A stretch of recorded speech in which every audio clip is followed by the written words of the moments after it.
And on to the next one.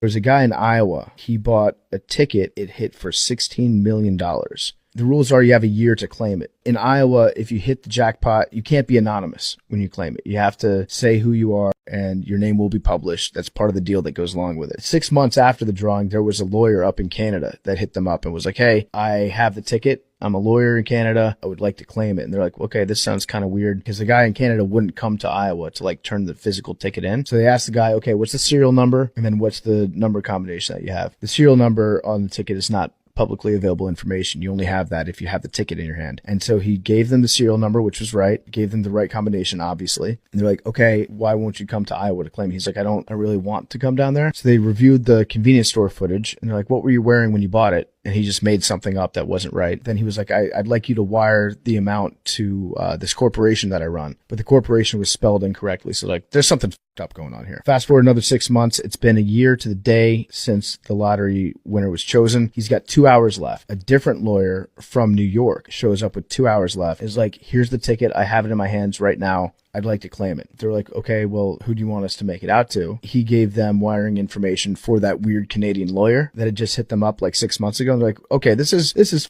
up. By the way, the information that we're sending the money to, that's a shell corporation in Belize. So what's happening here? They had no explanation for it. They were trying to figure out who this guy was that bought the lottery ticket because it wasn't either of these two guys. They had convenience store footage of the guy wearing like a real low profile baseball cap and like a big coat so you couldn't really see who it was. And they released the video and they're like, we need your help finding this person. And we also have him on tape asking for the ticket. If you recognize his voice, please let us know. They got a bunch of tips. I think they got like 10 or 20 about the same guy. And it was a guy named Eddie Tipton. And Eddie Tipton, you know what his job was? He was the software security manager of the lottery. That's what his job was.